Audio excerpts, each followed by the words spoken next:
Kim eğer istemeyirse anasın xar olsun.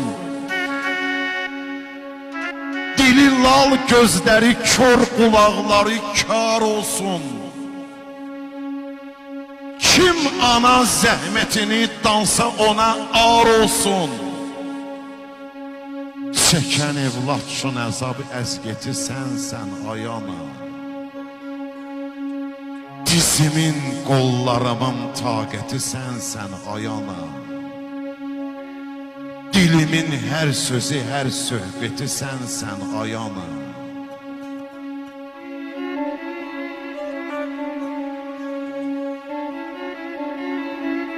Elə varlıqsan ana,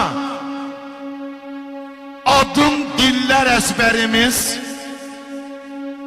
Nəfəsin gələn yerdə yoxdur bizim dərdsərimiz.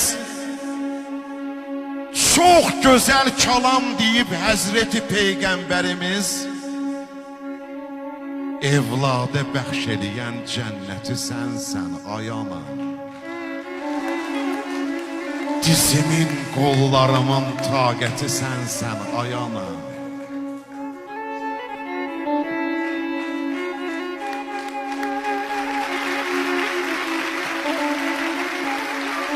Yeganə kəsdi anam, əziz müqəddəsdir mənə.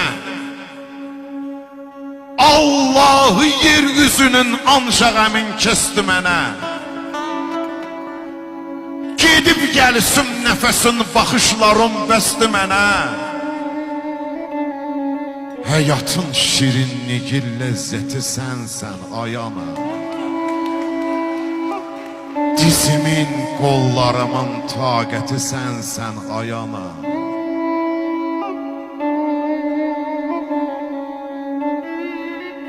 Ey cavanlar, ey cavanlar, ananın saxlayın hörmətini. Canımızdır, qanımızdır, çəkəyin qeyrətini. Unutmaq günahdır məncə atanın zəhmətini. Atadan da çox çəkən zəhməti sənsən ay ana. Dizimin, qollarımın taqəti sənsən ay ana.